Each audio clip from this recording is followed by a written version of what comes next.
and thanks for joining us for another episode of Tea and Trowels, the series from the Florida Public Archaeology Network, where we chat with archaeologists about their work and what archaeology means to them. Today, I'm joined by Emily Kovacs, the Community Outreach Coordinator for the History of Diving Museum and the Museum Educator for the Town of Ponce Inlet. Hi, Emily. Thanks for joining us. Welcome. Hello, Emily Jane. Thank you for having me. I'm honored to be on Tea and Trowels. Always a pleasure to chat with you. Would you like to say anything else about yourself and then tell us about your mug? Oh, of course.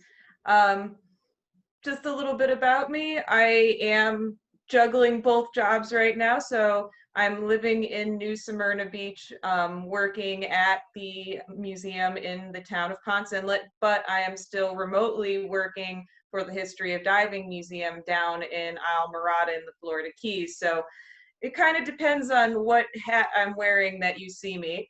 And today I have my lovely hand-painted octopus mug, because they are one of my favorite creatures, because I obviously like diving and all things underwater. But that's kind of just a little introduction of me and where I'm at right now. Very cool. I brought a mug with some tropical painting motif on it because I hear you don't just paint like tropical scenes, you paint tropical fish while underwater, which just blows my mind. Yes, you heard that rumor, I guess. And see, I wish I had one of my drawings with me right now. I wasn't prepared for that. Bring it on you. One of the things that I have started doing, I do have a background in art as well, and I've been fortunate enough to have access to this special drawing pad called Tough Guides, and it's almost like a woven fabric, and you're able to use it underwater. And what I do is I use oil pastels so they don't dissolve in the water, and it adheres to the paper, and I basically overweight myself, find a nice little sandy spot and plop myself down there, and I start drawing the reef. You know, I've actually gotten to do with the HADS program to draw some of the shipwrecks and stuff, and that's actually a direction I would like to go, is actually doing, you know, essentially plain water instead of plain air drawing, and actually working on sketching shipwrecks and things in real time. That just blows my mind. It blows my mind. I'm like, I got the, oh, you can use pencils underwater, but like you can use other stuff, and so crazy. It's awesome. Crayons don't work that well. I did find that out the hard way, which I don't know why, but This is valuable information to share with folks here on Tea and Trowels, not just archaeology, but art lessons too, right? So what made you want to be an archaeologist? Ironically, I never actually planned to become an archaeologist.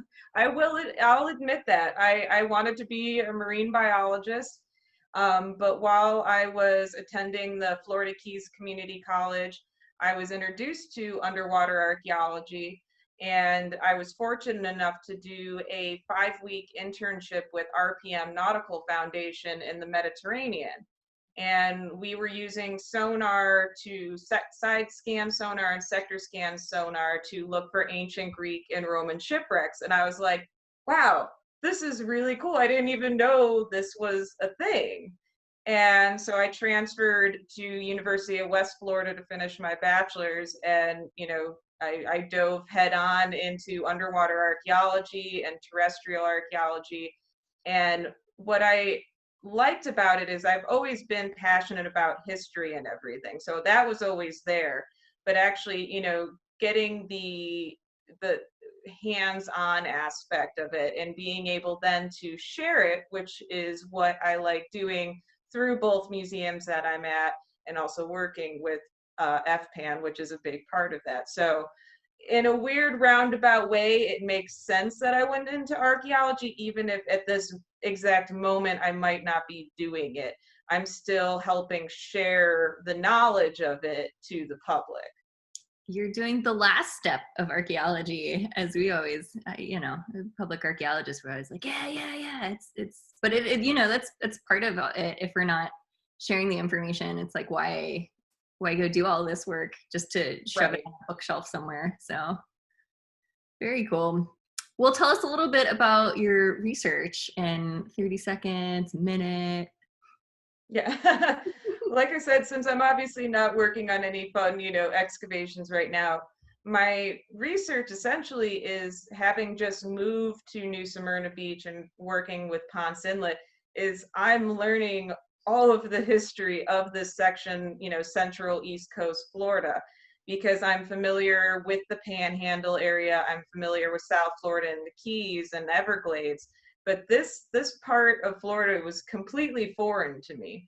So really getting to learn, the prehistoric aspects with the different shell middens here, the different tribes that were here, and then all of the historic history, whether, going back to Ponce de Leon, or just, in the past, not even 200 years of Ponce Inlet, and getting to learn all the oral histories and the small stories that might get passed up in the big research papers and stuff, but actually still matter. And that's part of archaeology, is getting the small little bits and pieces. So You're going to be very well versed in all of Florida history. yes, yeah. Jack of all trades. Well, do you have a favorite tool in your toolkit? Obviously, and this is it kind of ties in, my underwater drawing pad, which I didn't think about because I haven't been underwater in, gosh, almost 6 months. But for me, like, especially when I was out in the field, my handy dandy Write in the Rain notebook, and that's, not only for me is drawing like artifacts and that you come up with, or bones and things like that, but I am a meticulous note taker. So I will sit there and just write, and write in the rain. But that is honestly my hands down, like, biggest tool. And also when I was working at Everglades National Park, the waterproof, snake bite proof knee-high boots. Those were probably my favorite thing, even though a lot of times they weren't very waterproof, but that's okay. We judge days in the field by how many, it was a 3 snake day today, or yesterday I was in the field, it was somehow a 0 snake day. So not a very exciting day in the field. Very cool. Yeah, notes are always super important. I like to tell the kids, if you're not taking notes, you're not doing science, you're just digging holes. So that's I was fortunate enough, even when I was doing my marine biology associate's degree, that that's where I kind of got into the first time I used Write in the Rain. And my professor at the time was just like, I've never seen anyone write this many notes and draw pictures. And I'm like, cool. I hope you can use this as an example for later on. That's awesome. So do you have a best worst field story that you can now laugh about? There's several. And I was like, which is the best one? But for me, when I was a intern at Everglades National Park in their Cultural Resource Division for about a year, and I lived and I worked every day, day in, day out in Everglades National Park. And I think the first story that comes to mind is, we were out in the middle of the Everglades. We actually had to take a airboat with law enforcement off, Route 44. So we were in the dead center of middle of nowhere Everglades, and we were assessing some of the tree island sites there. And we get off the boat and we're in thigh deep, Everglades marsh water, which means my knee-high snakebite proof boots mean nothing. And you're surrounded by 12-foot high sawgrass, And I was the last one to start following the line of the three of us, and I hear something move behind me. So I whip around and I couldn't see anything, but I swore I heard something. And I was with my colleague, Josh Morano, who still works for Everglades. And he's like, "What did you see?" And I'm like, "I don't know, but I heard something." He's like, "No, no, no, it's fine." And, we start trekking through, and I had one of those moments where, you stop, like I said, you're surrounded by pure nature, and you just ask yourself, how did I end up here? There's things moving around me. There's, everything in this environment is essentially trying to, either hurt me or eat me. And later on that day, when we were heading back in, Josh was kind enough to tell me that, yes, there was actually a water moccasin, a rather large one, that had slithered off when I had turned around. And so I was like, "Oh, fantastic." Thank you for not sharing that with me right then and there. But it was, so many little stories of my time in Everglades where I learned that it's like, gosh, I don't think anyone should ever live here, but it is such a beautiful place and should be respected, but it should just be left alone. I mean, that puts into perspective, so many people have lived there over hundreds and thousands of years, and like, yeah, I don't think I could. I wouldn't have lasted. No, modern people, it's not a walk in the park, quite literally. That's yeah, beautiful places though. Mm-hmm. So our last question is our really big one. How do you think archaeology can help save the world? Literally, by uncovering the past and doing what we're doing right now is, talking to people and sharing it. And like you said, that's the kind of tail end of the whole archaeological process. But, once we've accumulated the data and, the facts and, produced reports and things, is not just putting it on a bookshelf or putting it in a box for, the unforeseen future, but actually providing it to the public so we can learn about it. And that's, whether it's the presentations you guys do or the videos I've done for the History of Diving Museum, sharing our history and, making it accessible to people that it might not normally be accessible to, so they can have a better understanding of where we came from or why we do things the way we do. And that's, to me, that's important. And it's like, that's my goal, is to educate people, whether it's at the diving museum, whether it's at the Town of Ponce Inlet, is if I can reach just even a couple people through, whether it's virtual presentations, videos, hands-on activities, tours, things like that. It's just educating people. And that's what archaeology is going to do, is help enlighten people to what we've done, where we've been, how we got here, and what we can learn from it to move forward.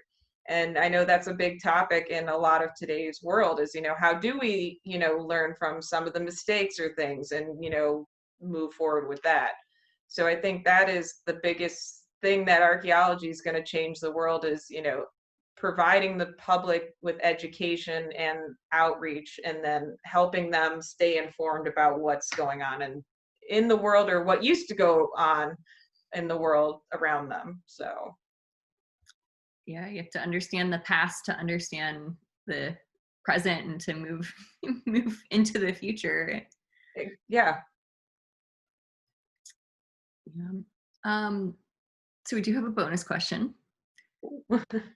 What's been keeping you sane lately with everything going on in the world?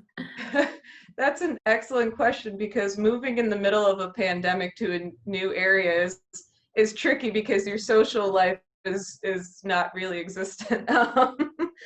For me, it has been, I'm a big time runner and I work out. So every morning I either, go running around New Smyrna Beach, or, go work out at the beach, even though it's by myself. That kind of helps, start my day off on a good note, and then it also helps relieve stress and everything. So for me, that's been, I think, the biggest thing I've done to keep myself sane. And plus it actually lets me explore the area a bit more and kind of see, learn the neighborhoods and everything, learn where I don't want to go, where I do want to go. And it also just gets me outdoors. And even if I'm not on the beach itself, it's fresh air and everything. So it definitely helps with that. And I get to actually find like weird little historic like nuggets in the area. Like there's a cemetery in New Smyrna Beach that's like in a new modern park, but most of the headstones in there were from the 1800s. I was like, what a strange place for a cemetery. But so I get to do a little bit of learning and exploring while doing all that. I was gonna say, I used to live downtown St. Augustine, and I just go for walks in the neighborhood, and it's the same kind of thing. You like just find these little things. You're just like, right. What is this? Awesome. And you would never know unless you just kind of stumble. No, and that's actually even the historical museum in Ponce Inlet. Most people don't even know it's there. So in case you're looking for something to do, everybody come visit me at the Ponce Inlet Historical Museum. Yes, excellent. Well, thanks for chatting, and thanks to everyone for following along at home. Cheers. Cheers. Thanks for having me.